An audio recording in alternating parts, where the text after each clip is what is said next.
नमो ब्रह्मादिभ्यो ब्रह्मविद्यासम्प्रदायकर्तृभ्यो वंशऋषिभ्यो महद्भ्यो नमो गुरुभ्यः। ॐ शङ्कारूपेण मच्चित्तं पङ्गीकृतमभूद्यया किं करेयस्य सा माया शङ्कराचार्यमाश्रयेत्। ॐ युक्ताहारविहाराय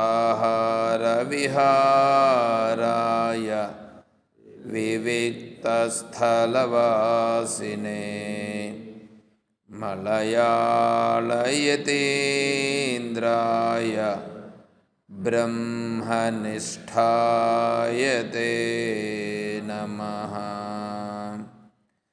ॐ नारायणं नमस्कृत्य नरं चैव नरोत्तमं देवीं सरस्वतीं व्यासं ततो जयमुदीरयेत्। ॐ सहना भवतु सहनौ भुनक्तु सह वीर्यं करवावहै तेजस्विनावधीतमस्तु मा विद्विषावहै। ॐ शान्तिः शान्तिः शान्तिः। हरिः ॐ तत्सत्।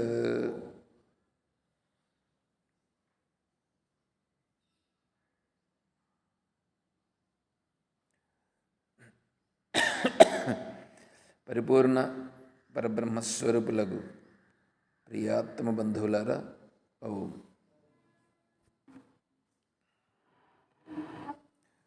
ప్రశ్నోత్తరి మనం విచారించుకుంటున్నాం. ప్రశ్నోత్తరి అర్థమవుతుంది కదా అందరికీ?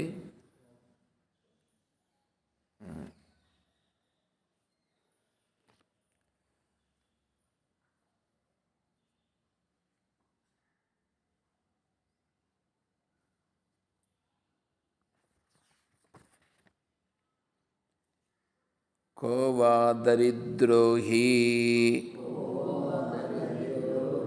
विशालतृष्णः श्रीमांश्चको यस्य समस्ततोषः जीवन्मृतः कस्तु निरुद्यमो यः किं वामृतं स्यात् సుఖదా నిరాశ.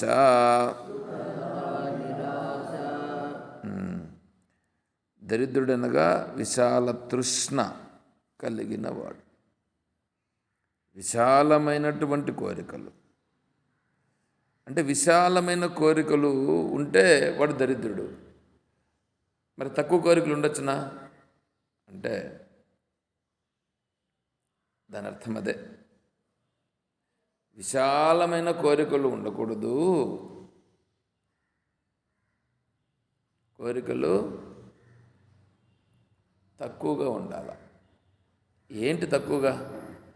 ఎట్లా తక్కువగా అంటే, ఇప్పుడు మనం ఉన్న ఫలంగా బ్రహ్మజ్ఞానులు ఏమైపోలాగా? బ్రహ్మజ్ఞానులు అయిపోయినామా?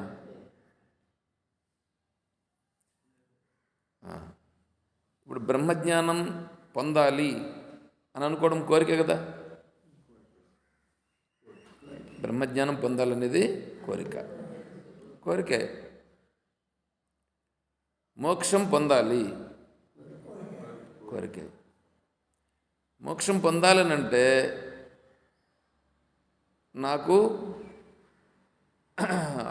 ఆ బ్రహ్మజ్ఞానమును పొందేదానికి అనుకూలమైన పరిస్థితులు ఏర్పడాలి, అది కూడా కోరికే. సత్వగుణము నేను కలిగి ఉంటే అప్పుడు నేను ఈ విచారణ చేయగలుగుతాను. కాబట్టి నేను సత్వగుణంలో ఉండాలి, అది కూడా కోరికే.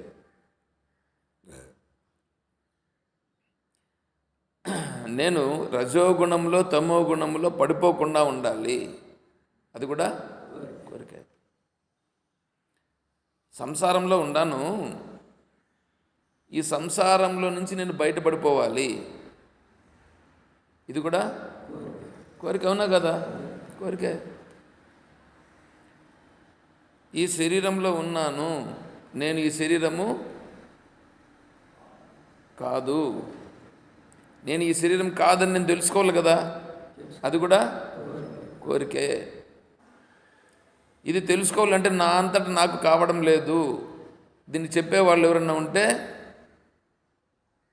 నేను వాళ్ళ దగ్గరికి వెళ్ళాలి, ఇది కూడా కోరికే. అట్లాంటి వాళ్ళు ఎవరున్నారు, వాళ్ళని వెతకాలి, అది కూడా కోరికే. సత్సంగం జరుగుతూ ఉంది ఎక్కడ, వెతకాలి, ఇది కూడా కోరికే. సత్సంగం జరుగుతూ ఉంది, నేను అటుకి వెళ్ళాలి, ఇది కూడా కోరికే. ఈ సత్సంగంలో పాల్గొనాలంటే నాకు ఆరోగ్యం బాగా ఉండాలి, అది కూడా నాకు ఆరోగ్యం బాగుండాలనంటే ఏదంటే అది తినకూడదు, అది కూడా అంతే కదా. తినాలనేది కోరికే. కానీ ఇవన్నీ ఎట్లాంటి కోరికలు? ఏవైతే ఉన్నాయో అవంతా వద్దు వద్దు వద్దు అనేటువంటి కోరికలు. అంటే ఇప్పుడు నేను ఆరోగ్యం బాగుండే ఆహారం తినాలనేది కోరిక. అంటే ఆరోగ్యాన్ని ఇబ్బంది కలిగించే ఆహారాన్ని తినను అనేది దాన్ని తీసిపెట్టేస్తున్నాం కదా.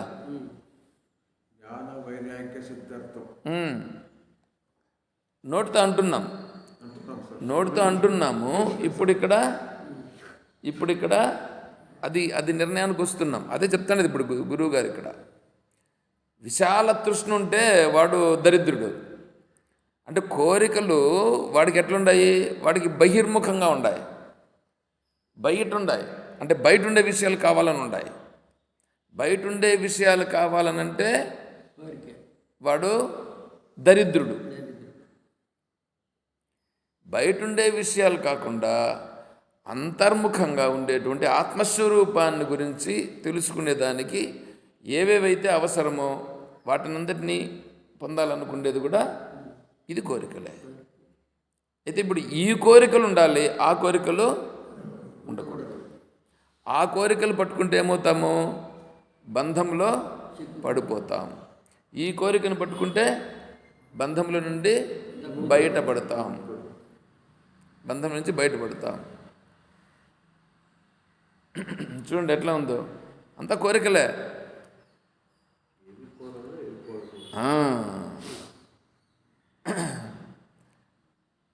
పూజ చేస్తాను, దేవునికి పూజ చేస్తాను. దేవుణ్ణి కోరుకునేటప్పుడు నా స్వార్థం కోరుకోను. నాకు వేరే ఏంటో కావాలని నేను దేవునికి మొరపెట్టుకోను. నాకు కావాల్సింది ఏంటి? ఆత్మస్వరూపానికి వెళ్ళే మార్గాన్ని ప్రసాదించు మహానుభావ అని కోరుకుంటాను. అది కూడా కోరికే. నాకు బీపీలు షుగర్లు ఉండేటట్లుగా ఇంతకుముందు ఏమేమో చేసినాను, అవి తెలియక జరిగిపోయినాయి. దాంట్లో నుంచి ఇప్పుడు నేను బయటపడిపోవాలి. శరీరం బాగుంటే కదా నేను ఇప్పుడు చేయగలుగుతాను. కాబట్టి ఈ శరీరం బాగుండేటట్లుగా నాకు అనుగ్రహించు పరమాత్మ. ఇది కూడా కోరికే. ఏమంటే ఎన్ని కోరికలండి, మొదలు పెడతా అంటే మీరు కోరికలు చెప్తానే ఉంటారు. టయానికి సాత్వికమైనటువంటి ఆహారం తీసుకుంటాను. సాత్వికమైన ఆహారం అంటే ఏంటి? పొట్ట నిండుకు వేసేయడం కాదు.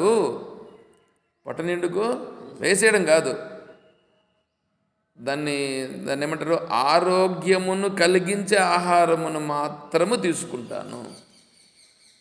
మిగిలిన ఆహారం ఏదైనా వచ్చి పడినా కూడా నేను దాన్ని తీసుకోను. ఇది కూడా కోరికే.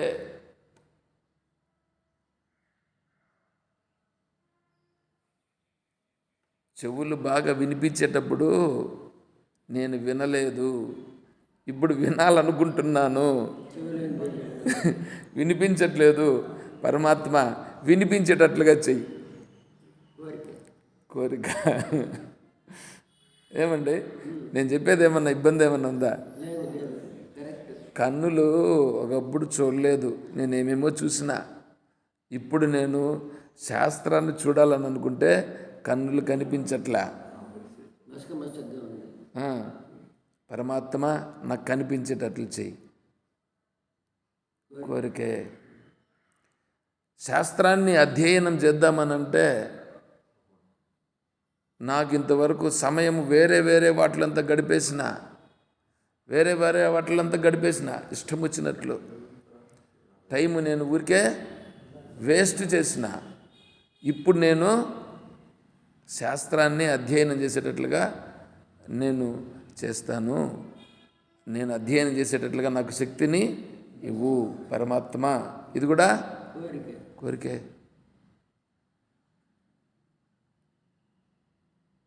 తర్వాత సత్సంగంలో ఉండేటప్పుడు, సత్సంగంలో ఏదో విచారణ చేస్తున్నాం, ఉండేటప్పుడు నాకు అది ఎందుకు ఆటోమేటిక్గా నిద్ర వచ్చేస్తుంది. నిద్ర వచ్చేస్తే వినిపిస్తుందా?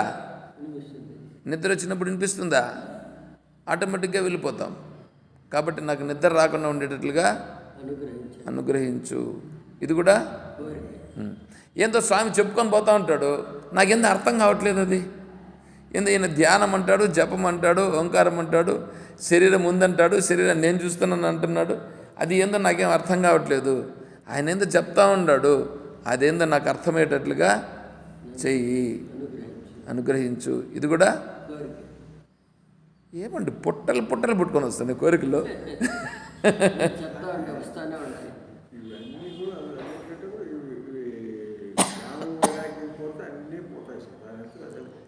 ఇవన్నీ ఉంటేనే నీకు జ్ఞాన వైరాగ్యాలు వచ్చేది. ఇవన్నీ ఉంటేనే నీకు జ్ఞాన వైరాగ్యం వస్తుంది.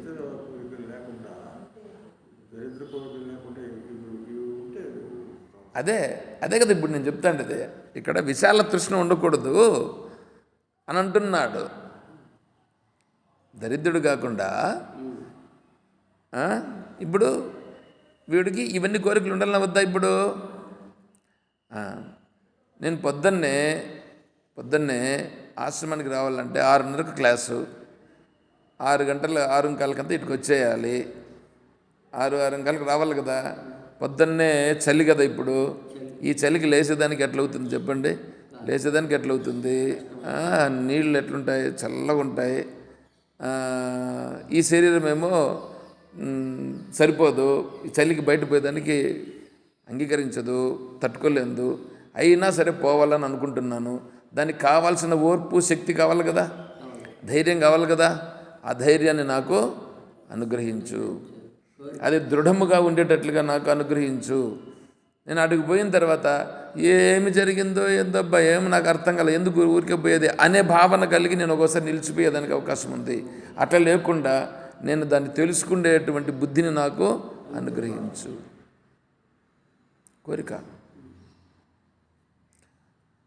శాస్త్రము చెప్తే ఉంటే తెలుసుకోవాలంటే సాధన చతుష్టయ సంపద కావాలట. సంపద ఉండాల. ఏం సంపద ఉండాలా? సాధన చతుష్టయ సంపద. లోకంలో సంపద ఉంది, అందరికీ సంపద ఉంది. ఉందా లేదా? అందరికీ సంపద. ఈ సంపద వలన నాకేమైనా ఆత్మస్వరూపం తెలుస్తుందా?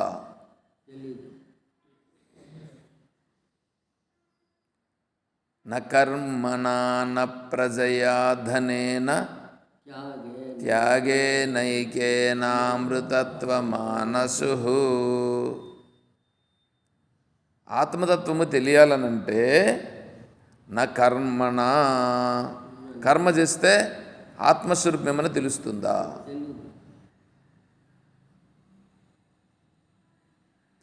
నా ప్రజయా, ఇప్పుడు యజ్ఞం చేసినారండి, యజ్ఞాలు చేస్తూ ఉండరు, యజ్ఞం మీద యజ్ఞం, యజ్ఞం మీద యజ్ఞం చేస్తున్నాడని అనుకోండి, వాడికి ఏమైనా ఆత్మస్వరూపం తెలుస్తుందా? యజ్ఞాలు చేసినంత మాత్రాన ఆత్మస్వరూపము తెలియదు. ఆ యజ్ఞం చేస్తే ఇప్పుడు ఒకటేంటంటే, ఒక్కొక్క యజ్ఞం వచ్చి ఒకటి ఒక రోజు చేసేది ఉంటుంది, ఒకటి 3 రోజులు చేసేది ఉంటుంది, ఒకటి 5 రోజులు చేసే యజ్ఞం ఉంటుంది, ఇంకొకటి 11 రోజులు చేసే యజ్ఞం ఉంటుంది, 40 రోజులు చేసే యజ్ఞం కూడా ఉందట. 4 నెలలు చేసేటువంటి అది కూడా యజ్ఞం కిందనే వస్తుంది. అది వ్రతము అయినా దాంట్లో కూడా యజ్ఞం చేస్తారు. ఇటువంటి యజ్ఞములు చేసినప్పుడు ఒకతను చేసినటువంటి యజ్ఞము కంటే నేను ఇంకా పెద్ద యజ్ఞం చేయాలి. ఇప్పుడు వాజపేయ యాగం అని ఒకటి ఉంది. వాళ్ళకి వాజపేయులు అని పేరు వచ్చేస్తుంది. ఇప్పుడు వాళ్ళకి ఏదో పేరు పెట్టుకొని ఉంటారు కదా, వాళ్ళ ఇంటి పేరు ఏదో ఉంటుంది కదా, అట్లా ఈయన వాజపేయ యాగం చేసిన దానివల్ల వాళ్ళు వాజపేయులు అని వాళ్ళకి పేరు వచ్చేస్తుంది. ఎందుకంటే ఆ యజ్ఞం చేసినారు కాబట్టి. అది చేసినోడు చచ్చిపోయింటాడు, ఇప్పుడు ఉంటారు వాళ్ళ కొడుకులో మనవాళ్ళు ఎవరు ఉంటారు, వీళ్ళని కూడా వాజపేయులు అబ్బా వాళ్ళు అని అంటూ ఉంటారు. అయినా వీడేమన్నా యజ్ఞం చేసినాడు అక్కడ? లేదు. వాడు వాజపేయం చేశాడు, నేను ఇంకొకటి చెయ్యాలి అని వీడు ఇంకొకటి చేస్తాడు. పౌండరీకమని ఇంకొకటి ఉంటుంది, అది చేస్తాడు ఇంకొకడు. ఇట్లా ఒక యజ్ఞం పైన ఇంకో యజ్ఞం, ఒక యజ్ఞం పైన ఇంకొక యజ్ఞం, ఇట్లాంటివన్నీ చేస్తూనే ఉంటారు. ఇవన్నీ యజ్ఞములు చేస్తే ఈ యజ్ఞం యొక్క ఫలితం వస్తుంది. యజ్ఞం చేస్తే యజ్ఞం యొక్క ఫలితం వస్తుంది, ఫలితం రాకుండా పోదు. నువ్వు ఏ పని చేసినా దానికి సంబంధించిన ఫలితం వస్తుంది. ఇప్పుడు యజ్ఞం చేస్తున్నాడు అంటే దానికి ఒక కోరికతో ఆ యజ్ఞం ప్రారంభం అవుతుంది. ఏదైనా సరే ఒక కోరిక ఉంటుంది. ఇప్పుడు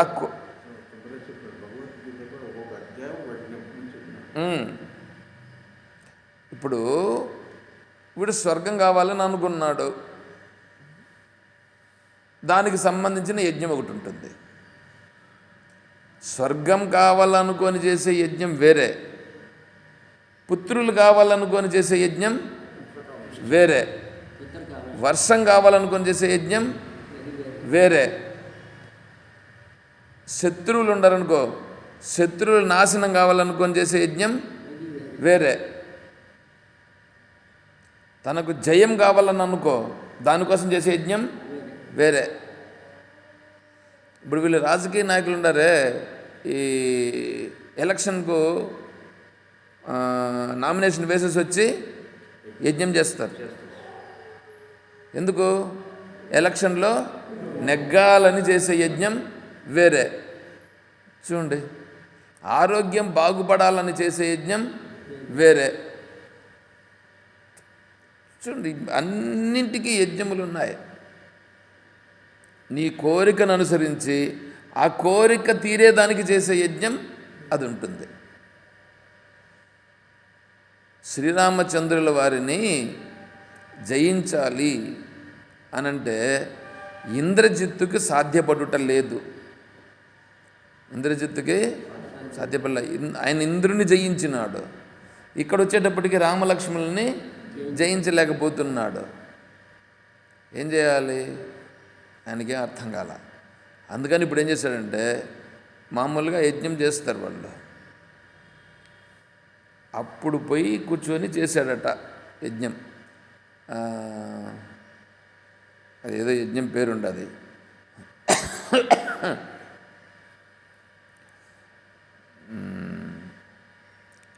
ఇక్కడ చంద్రగిరి దగ్గర కూడా ఆ పేరుతో ఒక గుడి కట్టున్నారు, పెద్ద గుడి కట్టున్నారు.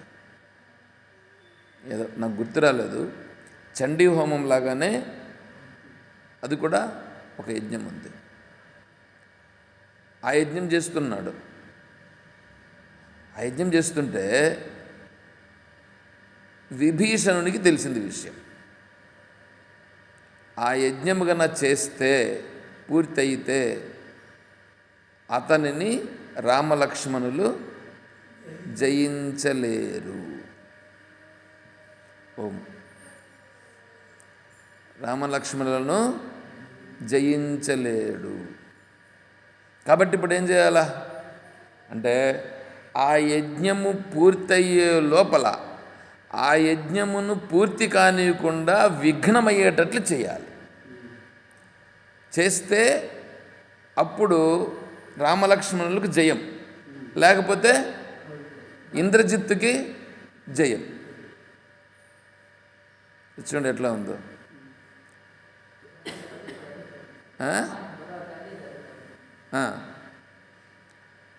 ఇప్పుడు ఇంద్రజిత్తు యజ్ఞం చేసేదానికి కూర్చున్నాడు. ఈ లక్ష్మణుడు ఇప్పుడు రామచంద్రుల వారికి విభీషణుడు చెప్పిన తర్వాత ఇప్పుడు విభీషణుడు దారి చూపిస్తాను అని చెప్తాడు. అప్పుడు ఇంకా హనుమంతుడు నేను తీసుకెళ్తాను అక్కడికి అని చెప్పి ఆ గుహలో ఉంటాడు. ఆయన అక్కడ ఎవరు లోపలికి రానివ్వకుండా చాలా కట్టుదిట్టం చేసుకొని ఉంటాడు. ఎవరు? ఇంద్రజిత్. అప్పుడు హనుమంతుడు వెళ్ళి హనుమంతుడు అక్కడ ఉండే ముందరుండే వాళ్ళనంతా కూడా సంహరిస్తాడు. సరే వీళ్ళు లోపలికి ప్రవేశించేస్తారు. ఇప్పుడు యజ్ఞం భంగం కాకూడదు. యజ్ఞము భంగమైతే ఇంద్రజిత్తుకు కవచం రాదు, భంగమైతే దాని ఫలితం రాదు. ఇప్పుడు ఆ యజ్ఞమును భంగం చేస్తే వీళ్లకు దోషం. ఎవరైనా భంగం చేస్తే దోషం. ఇప్పుడు భంగం చేయాలన్నా చేయకూడదా? భంగం చేస్తే దోషం ఒకటి, భంగం చేయకపోతే అతనికి జయం వస్తుంది, వీళ్ళు ఓడిపోతారు. ఎట్లా ఉంటుంది సన్నివేశం చూడండి. అప్పుడు లక్ష్మణుడు దూషించే మాటలు మాట్లాడతాడు కొన్ని. ఛీ, నువ్వు ఒక యోధుడా? నీకు సామర్థ్యం ఉందా? నీకు సామర్థ్యం ఉంటే వేరే వాళ్ళ కోసం అడుక్కునే దానికి పోతావా? నువ్వు నిజమైనటువంటి యోధుడైతే, నువ్వు ఇంద్రజిత్తును జయించిన వాడవైతే ఇదెందుకు ఇప్పుడు నువ్వు చేయడం? నేను మానవుణ్ణి కదా, నన్ను జయించేదానికి నువ్వు పోయి హోమం చేసుకుంటూ కూర్చుంటావా? నువ్వు ఒక యోధుడా? నువ్వు పనికిరానుడు, నువ్వు ఒక స్త్రీతో సమానం నువ్వు అనేటప్పటికి ఇట్లాంటి మాటలు వస్తే ఎట్లా ఉంటుంది చెప్పండి? వీడికి కోపం వస్తుంది యజ్ఞం చేసేవాడికి. నన్నేమి ఇట్లంటా ఉండవు అనేసి అనుకొని ఓపికగా ఉంటాడు. అయినా ఏం చేస్తాడంటే సూటిపోటి మాటలు వచ్చేటప్పటికి అప్పుడేమవుతుంది? లేచేస్తాడు. అంత ఇదిగా కనిపిస్తున్నాను నీకు, నేను రా తెలుసుకుందామంటాడు. అదే కావాల్సింది కదా. అంటే అప్పుడేమైంది? యజ్ఞము వానంతటా వాడు భంగం చేసుకున్నాడు. ఆ దోషం వీళ్ళకి రాలా. వాళ్ళు లేస్తే వాడి కథ అయిపోయింది. బాయ్. చూస్తావా? దుర్యోధనుడు జలస్తంభన విద్య ఉన్నాడు కదా, పోయి కూర్చున్నాడు, నీళ్ళల్లో కూర్చున్నాడు. అందరూ పోయినారు. ఇప్పుడు ధర్మరాజు, భీముడు, అర్జునుడు, నకులుడు, సహదేవుడు వచ్చినారు. శ్రీకృష్ణ పరమాత్మ కూడా వచ్చాడు. ఏమయ్యా ఈడ దాంకొని ఉండవే అంటే మళ్ళీ అన్నీ రాబట్టేస్తారు కదా వీళ్ళు. వచ్చినాడు. పిరికి పందలాగా పోయి నీళ్ళలో దాక్కున్నావే ఎట్లా ఉంటుంది? ఆయనేమో కూర్చొని ఆయన అంటాడు, నేను ధ్యానం చేసుకుంటాను, నేను మోక్షానికి పోతాను, నాకు ఈ రాజ్యం అంతా వద్దు, పో ఏలుకోబో అంటాడు ఆయన. ఎవరు? దుర్యోధనుడు. ఈయనంటాడు, నువ్వు ఇచ్చేదేంది, మేము ఏలుకుండేదేంది? నువ్వు అసలు క్షత్రియుడా? నువ్వు భీముడు ఇష్టం వచ్చేట్లు మాట్లాడతాడు. ఆ మాటలకు రోషంతో పైకి వస్తాయి. కాబట్టి ఇప్పుడు ఏమవుతుంది, యజ్ఞం చేస్తే ఆ యజ్ఞం యొక్క ఫలితం రావాలనంటే ఏవైతే అడ్డంకి ఉన్నాయో వాటన్నింటిని తొలగించుకోవాలి. ఈ యజ్ఞంతో వేరే ఫలితాలు కొన్ని వస్తాయి. మోక్షం వస్తుందా? మోక్షం రాదు. యజ్ఞముతో నువ్వు ఏ కోరికతో చేస్తున్నావో ఆ కోరిక తీరుతుంది, కానీ నీకు మోక్షం అనేది రాదు. మోక్షం రాదు.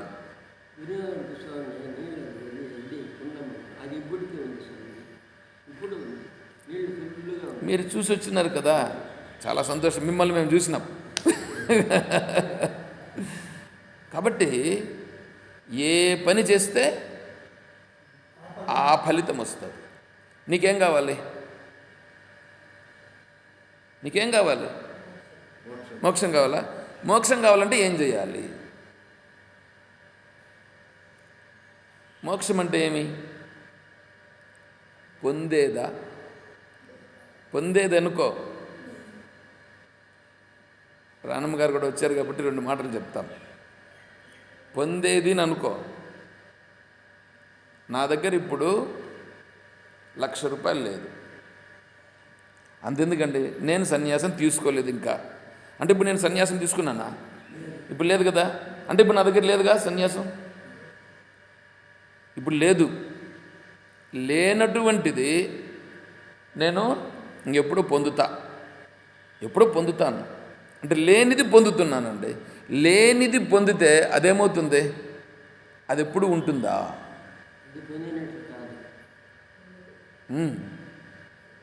ఇప్పుడు మీరు కొత్త వస్త్రాలను తీసుకుంటారండి. ఇప్పుడు బట్టలు ఒక 40-50 వేల్లో ఉన్నాయి లేదా? లక్షల్లో కూడా ఉన్నాయా? 1,00,000 రూపాయలు విలువ చేసేటువంటి డ్రెస్ తీసుకున్నాం అని అనుకోండి. తీసుకుంటే కూడా అది ఎన్ని రోజులు ఉంటుంది? అది కొద్ది రోజులు ఉంటుంది కదా. కాకపోతే క్వాలిటీ కూడా బాగుంటుంది. దాన్ని వేసుకుంటే గౌరవ మర్యాదలు కూడా ఉంటాయి, కాదని చెప్పట్లేదు. అయితే ఒక్కసారి పొందిన తరువాత అది పోకుండా స్థిరంగా ఉంటుందా? అది నేను అడుగుతాను.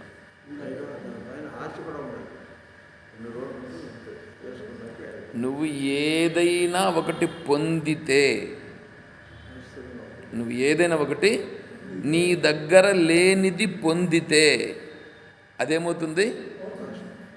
రోజు రోజుకు క్షీణిస్తుంది. అంతెందుకండి, మీరు కొత్తగా ఇల్లు కట్టారు. ఈరోజే గృహప్రవేశం. పెయింట్లన్నీ కూడా ఎట్లుంటాయి? అన్నీ ఫ్రెష్గా ఉంటాయి కదా. 4 రోజుల తర్వాత ఆ ఫ్రెష్నెస్ ఉంటుందా? అన్నీ అంతే. మీరు ఏదైనా సరే తీసుకోండి, ఏది తీసుకున్నా ఆ ఫ్రెష్నెస్ ఉండదు. అంటే ఇప్పుడు ఏంటంటే మోక్షం అంటే ఏమంటే ఏది పొందితే నాశనము కాదో అది మోక్షం అంటే నాశనము కానిది ఏదో అది పొందుట. ఇప్పుడు నాకు కోరిక ఏముండాలా? మోక్షము పొందాలంటే ఏది నాశనము కాదో అది నాకు కావాలి. అది ఎవరిస్తారు? ఎవరని ఇచ్చినారని అనుకోండి, అదేమవుతుంది? అది లేనిది కదా ఇస్తున్నాడు. లేనిది ఇస్తే అంటే ఇప్పుడు లేకున్నా ఉండేది వస్తే అదేమవుతుంది? అది తగ్గిపోయేది. అది లేనిది ఇస్తే తగ్గిపోతుంది. అంటే ఇప్పుడు ఏం కావాలా అంటే ఆల్రెడీ ఉన్నది అది నాశనము కాకుండా ఉండాలి. నాశనం కాకుండా ఉండేది ఉండాలి. అది నేను పోగొట్టుకొని ఉండాలి. అర్థమవుతుంది? అర్థం చేసుకోండి. ఆల్రెడీ మోక్షం ఉంది, కానీ దాన్ని నేనేం చేసినాను? నేను పోగొట్టుకున్నాను. ఇప్పుడు పోగొట్టుకున్నప్పుడు ఇప్పుడు మళ్ళీ ఏం చేయాలి? నేను వెతుక్కోవాలి. నేను వెతుక్కొని దానిని తిరిగి నేను పొందాలి. అంటే ఇప్పుడు ఏంటి? నేను ఏదైతే నాశనము కాని స్వరూపమో, అయ్యా మీరందరూ దాని ఎందుకు డైరెక్ట్గా వస్తారు? ఆత్మస్వరూపం అవునా కదా? మీరు ఆత్మస్వరూపానికి నాశనం ఉందా? ఏం రాణమ్మ గారు తెలుసా మీకు? ఆత్మస్వరూపం నాశనం అవుతుందా? నాశనం కాదుగా. ఓకే, నేను నాశనము కానివాడను అనేటువంటిది నాకు అనుభవంలో ఉన్నదా? ఏమండి? అనుభవం లేదు. అంటే ఇప్పుడు ఏమయ్యావు నువ్వు? నేను ఆత్మస్వరూపం అని అంటున్నావు, కానీ ఆ ఆత్మస్వరూపం ఏమిటో నాకు తెలియట లేదు. అవునా కదా? ఆ తెలియనటువంటి ఆత్మస్వరూపాన్ని నేను ఇప్పుడు ఏం చేయాలి? ఫస్ట్ నేను తెలుసుకో ముందు తెలుసుకో. అది తెలుసుకుంటే అది మోక్షం. అది తెలుసుకుంటే అది మోక్షం. అది తెలుసుకునేదానికి నీకు ఏమేమి సపోర్ట్లు ఉన్నాయో అవన్నీ తీసుకో. అంటే ఇప్పుడేంటి? ఇప్పుడు ఆకలి అవుతుందండి. సింపుల్గా మనకు అర్థమయ్యేదానికి చెప్తాను. ఆకలి తీరాలంటే ఏం కావాలి? ఆకలి తీరాలంటే అన్నం కావాలిగా. ఇప్పుడు నీకు అన్నం కావాలి. నీకు అన్నం ఉంటే చాలుగా.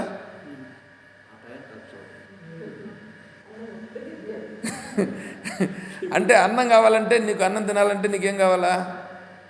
దానికి సాంబారు, రసము, ఇంకా దానికి ఏందో కర్రీని ఏందో ఒకటి కావాలి. దాంతోపాటుగా పెరుగు, ఇంకేంటంటో కావాలి. అవునా? సరే, అవైతే చాలుగా. ఇప్పుడు అవిటినే నువ్వు పెట్టుకోవాలి, కానీ నువ్వు ఇంటిలో ఎందుకుంటున్నావు? నేను అడిగే ప్రశ్న అర్థమవుతుందా? నీకు ఆకలి తీరేదానికి అన్నం తింటే చాలు. ఆ అన్నం ఎక్కడైనా సరే. ఇప్పుడు ఇంకా మనకు మన సీఎం గారు ఏం చేశారు? అన్న క్యాంటీన్లు పెట్టేశాడు. 5 రూపాయలు ఇస్తే, 5 రూపాయల ఫ్రీనా? 5 రూపాయలు ఇస్తే పెట్టేస్తారు కదా. మనం ఇవంతా ఎందుకప్ప? ఊరికి అనవసరంగా హాయిగా 5 రూపాయలు టయానికి పోయి ఇస్తే తినేసేచ్చు కదా.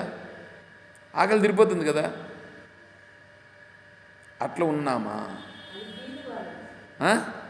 అట్లంతా ఏం లేదే. నేను పోయినా కూడా పెడతారు. నేను నిన్న పోయినా అట్లా సర్టిఫికెట్లు తీసుకొచ్చేదానికి వెళ్ళినాను. 2-3 సార్లు వెళ్ళినప్పుడు వెళ్ళినాను, చూసినాను, పెడుతున్నారు. వెళ్దామా అని అనుకున్నాను. వెళ్దామా, ఎందుకంటే ఎట్లా ఉండదో, ఎట్లా పెడుతున్నారో చూద్దాము అని అనుకున్నాను. సరేలే, వాళ్ళు ఏదో తింటున్నారు, నేను పోయి వాళ్ళని ఎందుకు ఇబ్బంది పెట్టాలనేసి మళ్ళీ నేను, ఎందుకంటే నేను తినేదాని బదులు ఎవరో ఇంకొకటి తింటాడు. ఈడ నాకు ఆల్రెడీ పెట్టున్నారట, దీన్ని తినకుండా అటు ఇప్పుడు ఎందుకు అనేసి నేను మళ్ళా గమనం వచ్చేసా. కాబట్టి ఇప్పుడు ఆహారం కావాలా? ఆహారం కావాలంటే ఇప్పుడు బియ్యం కావాలన్నా, నీళ్లు కావాలన్నా, పాత్రలు కావాలన్నా, స్టవ్ కావాలన్నా, గ్యాస్ కావాలన్నా, ఇవన్నీ పెట్టుకొని చేసుకునే దానికి ఒక వంట రూమ్ కావాలన్నా, ఈ వంట రూమ్ ఉంటే అక్కడ కూర్చుండేదానికి మనకు ఒక ఇల్లు కావాలన్నా, ఇవి చేసేదానికి ఒక మనిషి కావాలన్నా, లేదు నేనే చేస్తే నాకు సపోర్ట్గా ఉండేవాళ్ళు కావాలన్నా, కావాలన్నా వద్దా అండి? ఇవన్నీ ఎందుకు? అన్నం తినేదానికి అవన్నీ చేసుకుంటున్నాం. ఏమంటే ఇప్పుడు ఇవన్నీ మీరేమనుకోవద్దండి, నాకుండాయా? నాకు స్టవ్ ఉందా? ఏమండి, బియ్యం ఉందా? పప్పు ఉందా? ఉప్పు ఉందా? ఏమైనా ఉన్నాయి నాకే? మీ అందరికీ ఉన్నాయి కదా. ఇప్పుడు మీరు తింటా ఉండేది ఆహారమే, నేను తింటా ఉండేది కూడా ఆహారమే. ఇప్పుడు మీకు నాకు కొంచెం తేడా ఉందా లేదా? కొంచెం తేడా ఉంది. అంటే ఏంటి? నాకు ఆహారము నేను భిక్షగా మిమ్మల్ని అడుక్కుంటే భిక్షగా మీరు నాకు ఇస్తున్నారు. అవునండి, ఈశ్వరుని రూపంగా మీరున్నారు, ఈశ్వరుని రూపంగా మీరుండి భిక్షను నాకు ఇస్తున్నారు. మీరు స్వయం అంటే మీరు అన్నింటికీ సమర్థులు. నేను దాంట్లో నుంచి బయటపడాలని అనుకుంటున్నాను కాబట్టి ఆ మార్గంలో నేను ముందుకెళ్తున్నాను. అంతే కదా విషయం ఇక్కడ. అంటే దీంట్లో నుంచి బయట పడిపోవాలని అనుకుంటే ఇవన్నింటితో అవసరం లేదు. ఏవన్నింటితో? వంట పాత్రలతో, బియ్యంతో, సాంబార్తో, రసముతో, పప్పుతో, ఉప్పు, పప్పు, బెల్లము ఏంటంటే ఉన్నాయి, అవన్నీ ఉన్నాయి కదా. స్టవ్, ఇవన్నీ కూడా దానికి మళ్ళీ దాన్ని లైటర్, వెలిగించేదానికి లైటరు, గ్యాస్, ఇవంతా. ఇప్పుడు నా పేరు మీద గ్యాస్ కూడా ఉంది, కానీ ఇప్పుడు ఇక్కడ ఉందా? ఇవన్నీ నాకు అవసరం లేదుగా. అంటే నేను ఆత్మస్వరూపం వైపు వెళ్ళాలని అనుకుంటే ఇప్పుడు ఏమవుతుంది? ప్రపంచం, ప్రకృతి కూడా ఏం చేస్తుంది? ఈశ్వరుని రూపంగా సపోర్ట్ చేస్తుంది. ఈశ్వరుని రూపంగా సపోర్ట్ చేసి నువ్వు ఇటు రానైనా, నీకు కావాల్సింది నేను చూసుకుంటా. అర్థమవుతుందా? ఎవరికి ఎప్పుడు ఆత్మస్వరూపం దగ్గరికి వెళ్ళాలని అనుకుంటే, నేను ఇక్కడే ఉండి పొందుతానండి, ఓకే, పొందొచ్చు. అక్కడే ఉండి కూడా పొందవచ్చు. అక్కడే ఉండి నువ్వు పొందగలిగేటువంటి స్థితిలో ఎన్ని ఇబ్బందులు ఉంటాయంటే చాలా ఇబ్బందులు ఉంటాయి. ఎందుకంటే అక్కడ ఉండి ఇప్పుడు నేను అనుకోండి, ఇప్పుడు నాకు భార్య, బిడ్డ, మనవడు, మనవరాలు, తల్లి, ఎవరు సోదరులు, ఆడ ఇల్లు, నాకు సంబంధించినటువంటి ఏందో ఆస్తులు పాస్తులు ఉంటాయి కదా. నేను అక్కడ ఉన్నానని అనుకోండి, ఆడొచ్చి నా భార్యను ఎవరైనా ఏమని అన్నారని అనుకోండి, ఒకవేళ నేను చూసుకొని గమ్మున కూర్చుంటానా?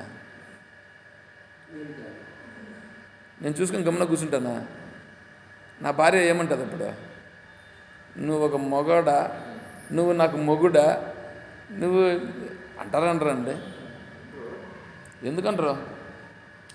ఇప్పుడు ద్రౌపదీదేవి ద్రౌపదీదేవిని దుశ్శాసనుడు జిట్టు పట్టుకొని లాక్కొని వచ్చాడా? అప్పుడేమనింది ఆవిడ? వీళ్ళు 5 మంది కూర్చోన్నారు కదా, ధర్మరాజు, భీముడు, అర్జునుడు, నకులుడు, సహదేవుడు, వీళ్ళందరూ కూర్చోన్నారు కదా. వాళ్ళ వైపు చూసి కనీసం ఇది మీరంతా చూడడం లేదా? అడిగిందా లేదా? భార్య అడగదని అంటాడే. ఎట్లా మాట్లాడుతున్నారు అంటే, స్త్రీకి స్వాతంత్రం లేదా? స్త్రీ అడగదా? బాధ లేదా ఆమెకే? వీళ్ళందరూ ఈమె అడుగుతుంది, ఏమయ్యా మీరంతా ఇట్లా కూర్చోన్నారే, ఏమి ఇట్లా కూర్చోన్నారని అంటే, ఆయన ధర్మానికి బద్ధుడై అట్లా కట్టుబడిపోయినాడు అంటే అప్పుడు తిరుగుతుంది. అప్పుడు తిరిగి పెద్దలుగా ఉండారే మీరందరూ చూడడం లేదా అని చెప్పేసి అప్పుడు ద్రోణాచార్యుల వారిని, భీష్మాచార్యుల వారిని, మిగతా వాళ్ళందరినీ కూడా ప్రశ్నిస్తుంది. అంతే. అప్పుడు లాస్ట్కి ఇంకా నువ్వు కానీ అని చెప్పి వీడు దుర్యోధనుడు అనడం, ఆయన ఏందో తొడ మీద అట్లా అనడం, దానికి భీమునికి కోపం రావడం, అప్పుడు నీ తొడలు నేను విరగొడతానని చెప్పి ఆయన శపథం చేయడం, ఇవన్నీ జరుగుతాయి కదా. ఏమంటే ఇప్పుడు ఇవన్నీ రోషం వచ్చింది కదా భీమునికి ఎందుకు రోషం రావాలి? నీ తొడలు విరగొడతానని ఎందుకు అనాలి?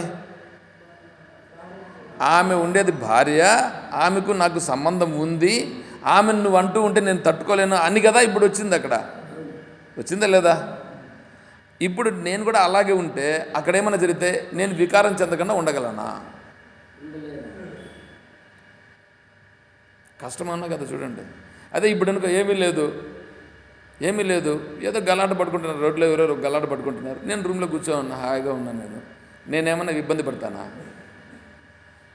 తేడా ఉందే లేదా? సంసారంలో ఉండేదానికి బయట ఉండేదానికి ఎంత తేడా ఉంది. అందుకని ఇది సపోర్ట్ చేస్తుంది ఆత్మస్వరూపాన్ని తెలుసుకునేదానికి. ఆత్మస్వరూపాన్ని తెలుసుకునేదానికి సపోర్ట్ చేసేటివి ఉన్నాయి, వాటన్నింటినీ పట్టుకోవాలి. నీకు అన్నం అవసరమైనప్పుడు అన్నం తయారయ్యేదానికి అవసరమైనటువంటి స్టవ్, నీళ్లు, పాత్రలు, ఉప్పు, పప్పు, బెల్లము, ఈ చేసేటువంటివి గ్యాస్ ఇవన్నీ నీకు ఎలా అవసరమో అదేవిధంగానే ఆత్మతత్వమును తెలుసుకునేదానికి నీకు ఏది సపోర్ట్ చేస్తుందో, నీకు ఏదైతే సపోర్ట్ చేస్తుందో అది నువ్వు సంపాదించుకోవాలి. అర్థమవుతుందా? తెలుగు అర్థమవుతుందా? సరే, అంటే ఇప్పుడు ఏంటి, నువ్వు ఏ పనైనా సరే చేయొచ్చు, ఏ పనైనా చేసేటప్పుడు అది ఎట్లుండాలా, నీకు ఆత్మస్వరూపానికి దారి తీసేదిగా ఉండాల. ఆత్మస్వరూపానికి దారి తీసేదైతే అది నీకు మోక్షానికి సరిపోతుంది. ఆత్మస్వరూపానికి దారి తీయకుండా నీ కోరికల కోసం దారి తీస్తే, నీ మనస్సును తృప్తిపరిచేదానికి గన అయితే, అర్థం చేసుకోండి, మేము కొద్దిగా బాగా ఆలోచన చేస్తే అర్థమవుతుంది. నీ మనస్సును తృప్తిపరచుట అనేటువంటిది బయట విషయాల చేత తృప్తిపడుచున్నావు. ఆత్మ విషయము చేత తృప్తి పడితే, ఎందుకంటే ఏది శాశ్వతమో ఆ శాశ్వతమైన విషయము చేత కన్నా మనస్సు తృప్తి పడితే అప్పుడు సరిపోతుంది. ఏది శాశ్వతమో ఆ శాశ్వతమైనటువంటి దానిలో కన్నా మనస్సు వస్తే అక్కడ మనస్సు ఏమవుతుందంటే మనస్సు కాకుండా అయిపోయి మనస్సు దాంట్లో విలీనమైపోతుంది. ఇది మీకు అర్థం కావడం కష్టమే. ఎందుకంటే నేను చెప్తే ఇంకా నేను చెప్పాలిగా కరెక్ట్గా, ఇక్కడ ఉండేటువంటి పాయింట్ అది కాబట్టి నేను అలాగ చెప్పాలి. కాబట్టి కోరికలు ఉండాలి, ఏ కోరికలు ఉండాలి, ఏ కోరికలు ఉండకూడదు అనేటువంటిది ఇప్పుడు బాగా గుర్తించాలి. ఆరోగ్యం బాగుండాలి, శరీరం బాగుండాలి, నా మనస్సు బాగుండాలి, బాగా భోజనం చేయాలి, దృఢంగా ఉండాలి, ప్రపంచంలో కూడా ఉండాలి. దేని కొరకు? ఆత్మతత్వాన్ని తెలుసుకునేదాని కొరకు.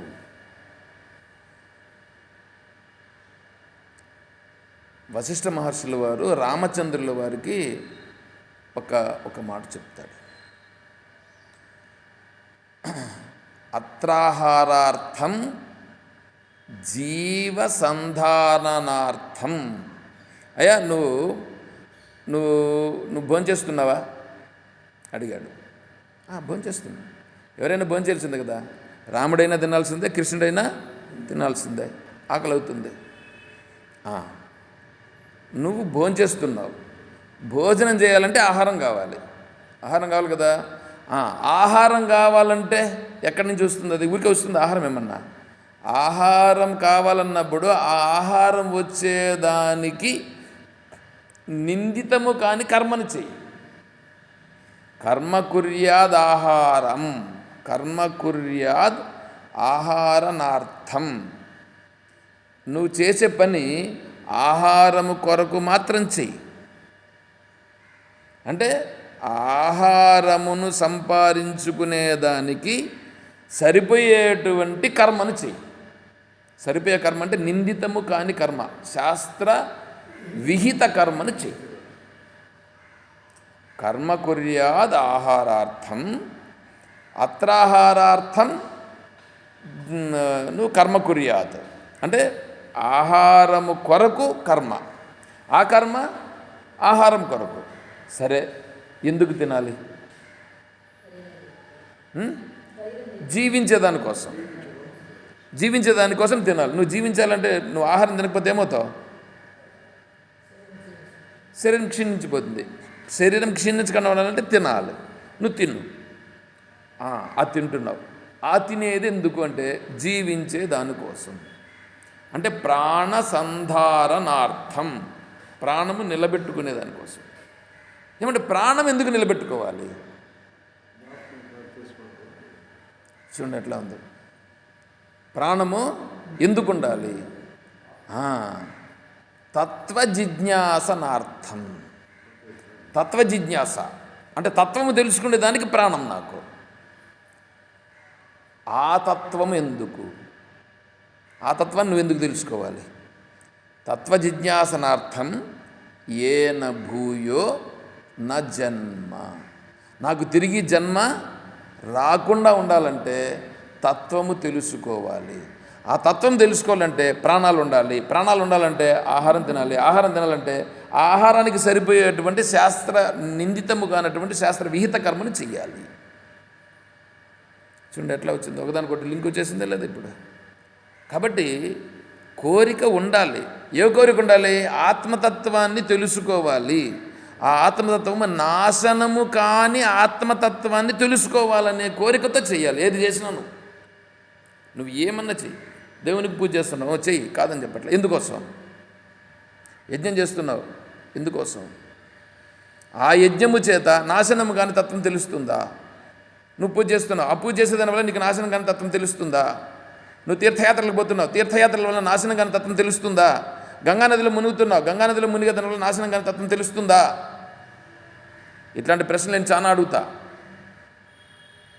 అర్థమవుతుందా? రాణమ్మ గారు లాస్ట్లో వచ్చినారు కాబట్టి ఒక 10 నిమిషాలు ఎక్స్ట్రా తీసుకున్నా. దీన్ని ఇంకా మళ్ళీ మనం రేపు కొనసాగిద్దాం, సరేనా? చాలా టైం ఎక్కువైంది ఇప్పటికే. ఓ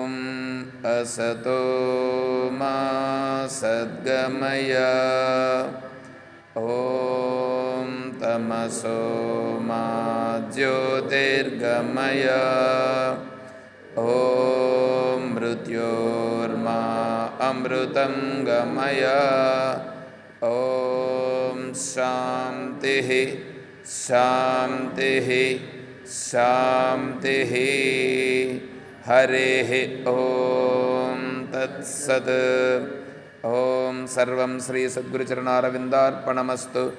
ॐ जय बोलो श्री कृष्ण परमात्मा की जय, बोलो गीता माता की जय, बोलो भक्त मंडली की। हर नमः पार्वती पतये, जय सीताराम। हरि ओम तत्सत्। ओम।